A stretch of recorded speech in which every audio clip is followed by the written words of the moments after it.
Finalement, ils ont été déférés ce 22 juillet auprès du procureur de la République près le tribunal de grande instance de Brazzaville, André Okongakala, qui les a écroués à la maison d'arrêt suite à une affaire de détournement de fonds publics à l'hôpital général de Dolisie. Il s'agit du directeur général de cet hôpital, le docteur Maurice Mbanga Popolo, son directeur économique et financier, Rufai Balobela Makassi,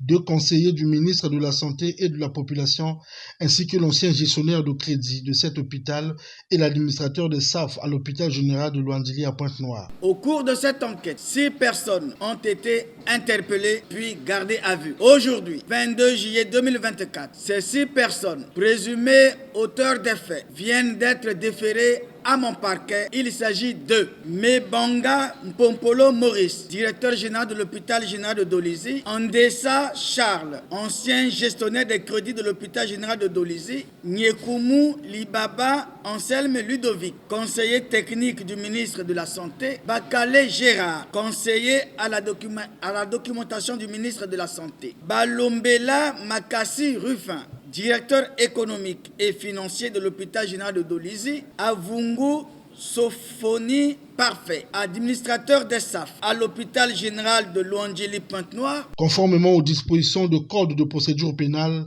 les poursuites sont engagées à leur encontre. Au regard de l'extrême gravité des faits, j'ai décidé d'engager des poursuites à leur encontre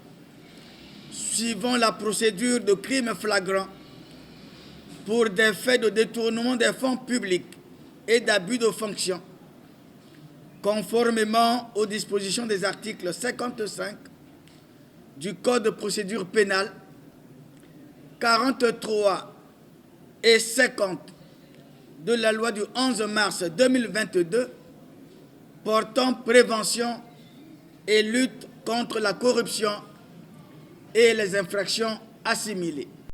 Rappelons que c'est Fred Jonas Makita, alors délégué du contrôle budgétaire à l'hôpital général de Dolisie, qui a révélé cette histoire de détournement de fonds. Ce qui est un peu sombre dans cette affaire, c'est que le montant détourné n'est pas toujours connu. Au moment où nous mettons sous presse, le directeur de cabinet du ministre de la Santé est convoqué par le juge d'instruction pour y être entendu ce 25 juillet 2024.